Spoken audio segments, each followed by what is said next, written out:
মৌসুমি ফল দেওয়া ইসলামে হারাম, কোরবানিতে গরু ছাগল দেওয়া ইসলামে হারাম।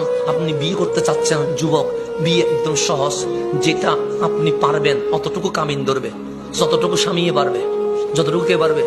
কাবিন আমি বিয়ে করছি, আমার বাবা দিবে? কাকে দিতে হবে? আমাকে দিতে হবে।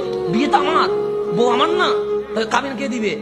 আমি দিব। তো আমার বাবার ইনকামের উপর কাবিন হবে না, কাবিন হবে কার ইনকামের উপর? আমার ইনকামের পর। এখন আপনি পারবেন 3 লাখ, সমাজ বসায় রাখছে 20 লাখ, কথা ঠিক না? আপনি একটু হিসাব করে দেখেন, আপনি পারবেন কয় লাখ, সমাজ দিচ্ছে কত? 20 লাখ। এখন বিয়ে করা যায়? সেজন্য ছেলেরা যাইয়া জানা করে, কারণ বিয়ে করা যাচ্ছে না তো। 20 লাখ, আচ্ছা 20 লাখ দিয়ে কি বিয়ে টিকতেছে? আমি দেখছি কোটি কোটি, 1,80,00,000 টাকার এই কাবিন, 2 দিন পর বিয়ে ভাঙে গেছে।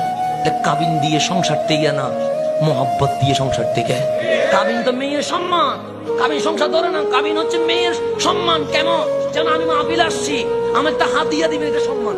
এটা কি সম্মান? আমি আসছি মাহফিলে, তো মেয়েও বাবা মা সংসার ছেড়ে এক অজানা পুরুষের কাছে আসছে, তো পুরুষের পক্ষ থেকে হাদিয়া, এটাকে বলা হয় কাবিন।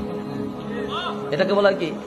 কাবিন। কাবিন মানে হাদিয়া। মেয়েকে সম্মান করছি যে তুমি আমার জন্য তোমার ফ্যামিলি ছেড়ে চলে আসছো, তোমাকে আমার পক্ষ থেকে একটা গিফট, এটা তোমার হচ্ছে কাবিন। এখন কাবিন নিয়ে গরুর বাজারের মতো দশাদশি